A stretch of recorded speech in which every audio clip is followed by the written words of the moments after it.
Thank you, Honorable Speaker. Before I respond to that question, I too would like to join you to welcome our students and staff as well as families from Malolo, Aweka, and of course, being skipper champions. Kandavu looks forward is the newest kid on the block to hopefully take on Malolo. But as Kandavu Rugby President, I confirm too that our women's rugby team, Kandavu women's rugby team, is coming to Malolo on the 8th of May, which is school holidays, to meet your team at Malolo Leila at Reg Park. So hopefully we see some of these students to come and cheer for Kandavu at that game. Honorable Speaker, today information spreads very fast, especially online. The problem is false information often spreads faster than the truth. We've seen this clearly in recent weeks during Tropical Cyclone Vayanu, the fuel situation, and the state funeral.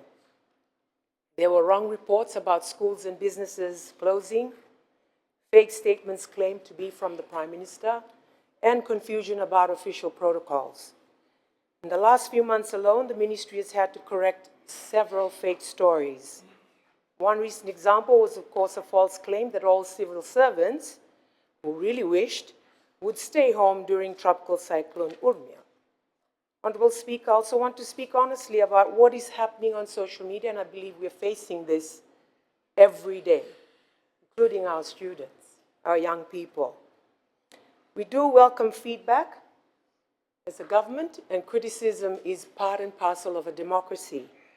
What we are seeing more and more is not just criticism.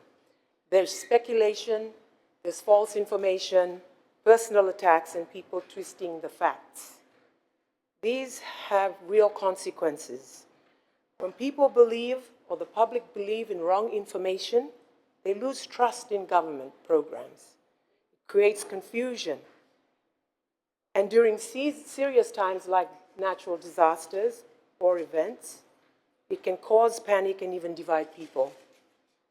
At the same time, Honorable Speaker, government respects freedom of speech. People have the right to speak. With that right comes responsibility to be truthful and fair. Honorable Speaker, this is why we are taking clear steps to deal with misinformation. Last month, we launched a new system called the SAU2 Counter Disinformation Framework. It's simply a guide to help government identify false information quickly and respond with the correct facts without making the false story spread further. How does this framework help us? We find where false information is coming from, understand how serious it is, decide whether to respond immediately or monitor, track if people are getting the correct information, and most importantly, build trust and unity.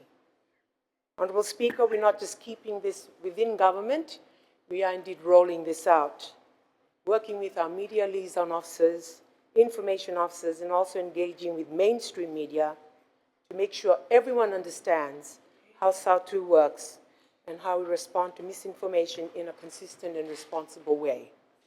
This is being done in partnership with the UK government through their government communication service, which is helping us to build the skills and systems we need to deal with misinformation properly. We've also launched the Government Communications Guidebook to improve how all ministries communicate. It helps us to be clearer, more focused, and more effective in getting the right message out. And of course, we continue to advocate that if you do not read it on the government portals, you need to fact check. So we hope to put correct information always from our government portals. Honorable Speaker, another important part of our work is monitoring. We keep an eye out on what is being said in the media and online so we can act early before false information spreads too far. When we find fake news, we correct it quickly and share the right information on our official government portals. This helps to reduce confusion. When we find posts that potentially threaten national security, we forward it to the authorities to investigate. One such threat, as Honorable Speaker has been making his rounds, was made online yesterday against the Commissioner of Police and the Commander. He's now with the Online Safety Commission and Cybercrime Unit who are investigating. We're also training our officers to better handle these situations, how to check facts, how to respond properly, and how to communicate clearly. Next week, Honorable Speaker, our teams will attend a fact-checking workshop with support from the Australian High Commission and experts from Australian Associated Press. Honorable Speaker, this is not just government's job. I appeal to our honourable members as well in the opposition to join us in this effort. We're also encouraging the public to be more careful. Continue to reiterate these questions. Is it true? Is it reliable? And when you share it, will it help or will it harm? We're also working closely with our media organizations, FBC, MyTV, CFL, Fiji TV, and the newsprints to make sure important information reaches people in a clear and responsible way. We ask our media partners, please report responsibly and fairly. Honorable Speaker, with new technology like AI, it's becoming easier to create and spread false information. This is why it is more important than ever to double-check information. Honorable Speaker, the government will continue to provide accurate and verified information, but we cannot do this alone.